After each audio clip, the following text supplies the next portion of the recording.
Il était une fois un jeune garçon noir, né dans une Amérique encore marquée par l'esclavage. Son nom, William Edward Burgard Dubois.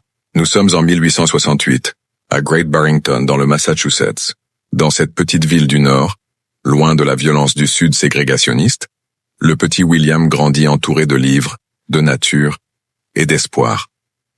Il est souvent le seul enfant noir à l'école, mais cela ne l'empêche pas de rêver grand. Très tôt, il comprend que la connaissance est une arme. Il lit tout ce qu'il trouve, pose des questions, brille en classe.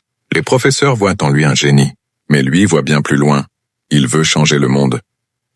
Après le lycée, il entre à la Fisk University, une école noire à Nashville. Là, pour la première fois, il découvre la haine raciale dans toute sa brutalité. Il voit la misère, l'injustice, la ségrégation. Il est choqué, mais il ne baisse pas les bras. Il se jure de comprendre les racines de l'oppression et de les combattre. Avant de continuer, je vous demande de nous soutenir en vous abonnant sur notre page, car il y a des récits oubliés, des héros effacés. Ici, sur cette page, nous leur redonnons vie. Abonne-toi alors. Sa détermination l'emmène à Harvard. Oui, Harvard, l'université des élites blanches américaines. Il y entre grâce à son talent et en sortira en 1895 avec un doctorat en sociologie. Une première historique.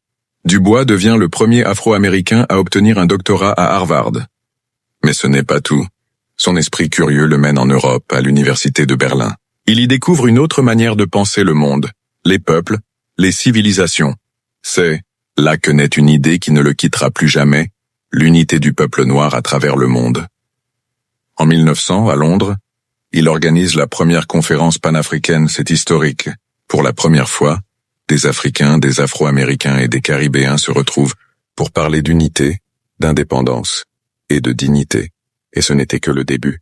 Dubois va organiser ou participer à 5 congrès panafricains, entre 1919 et 1945. Le plus marquant, le 5e congrès panafricain, en 1945 à Manchester. Là, les graines des indépendances africaines sont semées. À ses côtés, Kwame Nkrumah, Jomo Kenyatta, Amy Ashwood Garvey, tous futurs bâtisseurs de nations. Des décennies plus tard, son rêve commence à devenir réalité. L'Afrique se réveille.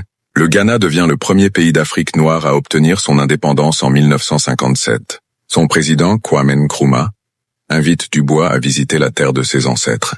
Là, à Accra, Dubois travaille sur un projet immense, l'Encyclopédie Africana, une œuvre destinée à rassembler toute la mémoire de l'Afrique. Certaines sources racontent qu'après l'expiration de son passeport, Dubois a essayé plusieurs fois sans succès d'obtenir un nouveau passeport et s'est vu obligé de rester définitivement au Ghana. En 1963, à 95 ans, W.E.B. Dubois meurt